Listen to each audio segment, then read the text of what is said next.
বাইরে প্রচুর বৃষ্টি হচ্ছে। এখন বাজে দুপুর ২টা। তো এখন রান্না করতে হবে। কিভাবে রান্না করব? বাইরে মাটির চুলায় যেয়ে তাই রান্না করতে হবে। তো চলে এলাম মাটির চুলায় রান্না করার জন্য। এখানে যা আর মাটির চুলায় রান্না করতে হলে বৃষ্টির দিনে অনেক কষ্ট। কারণ মাটির চুলা ভিজে থাকে।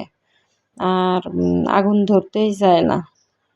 তো দেখা যাক, অনেক কষ্ট হয়েছে, সেটা আর আপনাদের দেখালাম না। তো এই যে সরষের তেল দিয়ে পেঁয়াজ কুচি দিয়ে ভালো করে, এখনও তো তেল গরম হয়নি আর চুলার আগুনও ভালো করে ধরিনি। হ্যাঁ, এই যে সরিষার তেল দিয়ে রান্না করতেছি, এই জন্য কেজা হচ্ছে। পেঁয়াজটা ভাজা হয়ে গেলে ওই দেখেন লেবে গেছে। যারা মাটির চুলায় রান্না করে তারাই জানে যে এই চুলায় কতটা কষ্ট। তো পেঁয়াজটা ভালো করে ভাজি করে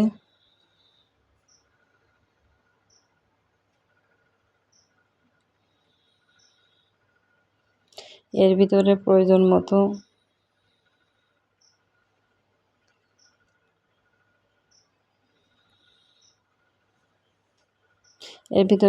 মতো মশলা দিয়ে, বাটা মশলা অবশ্যই, জিরে, আদা, রসুন, এগুলো ঝাল, এগুলো সব বেটে দেওয়া হয়েছে। বাটা মশলা দিয়ে, পাটায় বেটে বাটা মশলা দিয়ে রান্না করা হয়েছে। এর ভিতরে হলুদ গুঁড়া, ধনিয়া গুঁড়া,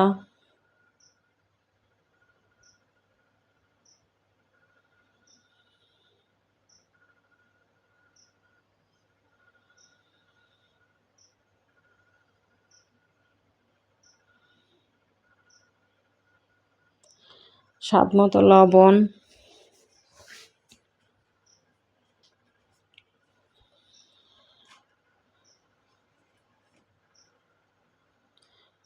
এর ভিতরে স্বাদ মতো লবণ দিয়ে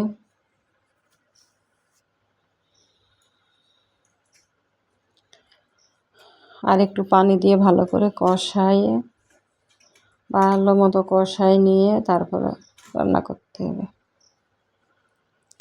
স্বাদ মতো লবণ দিয়ে ভালো করে নেড়ে চেড়ে এর সাথে একটু পানি দিয়ে আবারও কষাতে হবে।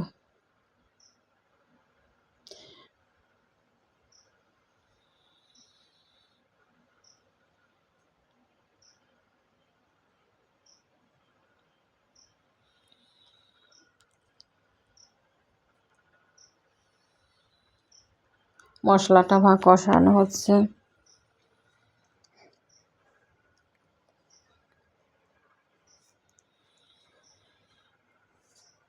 মাটির চুলায় কি পরিমাণে জাল ধরেছে দেখেন।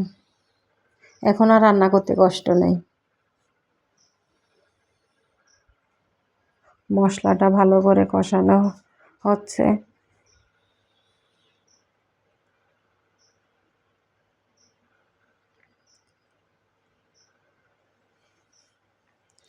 মশলার ভিতরে পানি শুকিয়ে গেলে তারপরে মাংস ছেড়ে দিতে হবে। যতক্ষণ না তেল উপরে পর্যন্ত উঠে আসে মশলার উপরে, ততক্ষণ কষাতে হবে।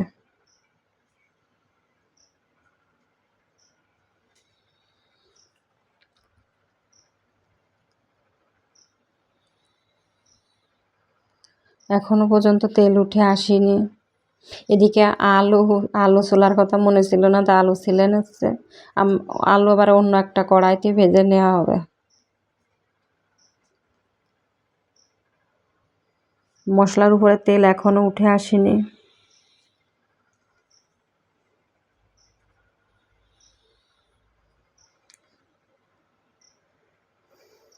হ্যাঁ, ভালো করে নেড়ে চেড়ে কষিয়ে এবার মাংস দেওয়া হবে। তেল উঠে এসেছে, এবার মাংস দেওয়া হচ্ছে।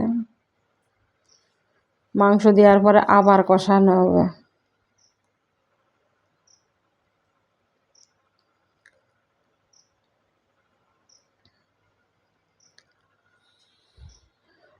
মোরগটা 1.5 কেজি ওজন হবে, অনেক শক্ত হবে, অনেক সময় লেগেছে রান্না করতে।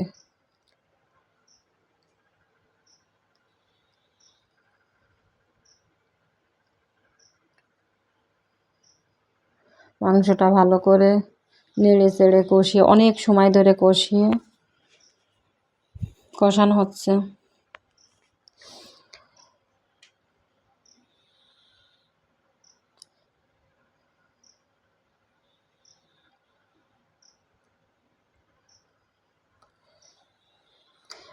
অনেক বড় তো মোরগটা, তা আছে কড়াই সরে যাচ্ছে, চুলার উপর থেকে নাড়া দিলেই কড়াই সরে যাচ্ছে। ভালো করে নেড়ে চেড়ে কষানো হচ্ছে যতক্ষণ না মাংস থেকে পানি ছেড়ে দেয়।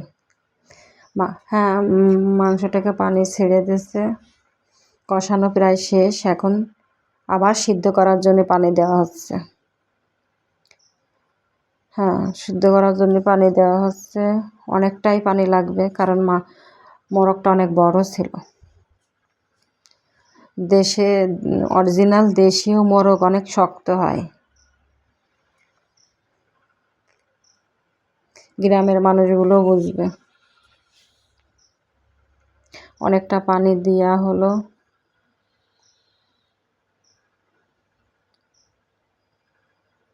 এখন এটাকে যত উতলে গেলেই ঢেকে দিয়ে মাঝে মাঝে নেড়ে চেড়ে আবার পানি শুকানো পর্যন্ত অপেক্ষা করতে হবে।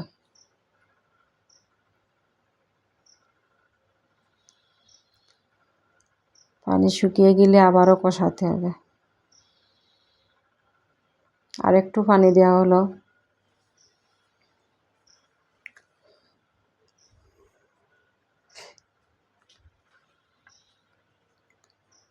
কড়াই বারবার বেঁকে যাচ্ছে।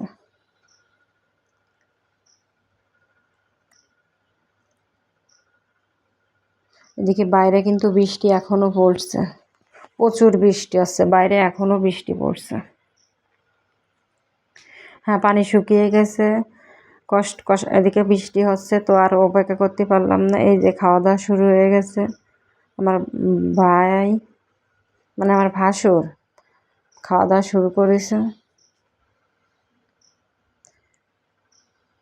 তো ভিডিও শেষে বরাবরের মতো একটা কথাই বলবো, ভালো থাকবেন, সুস্থ থাকবেন, আর তানিয়াস ফ্যামিলি ব্লগের সাথে থাকবেন।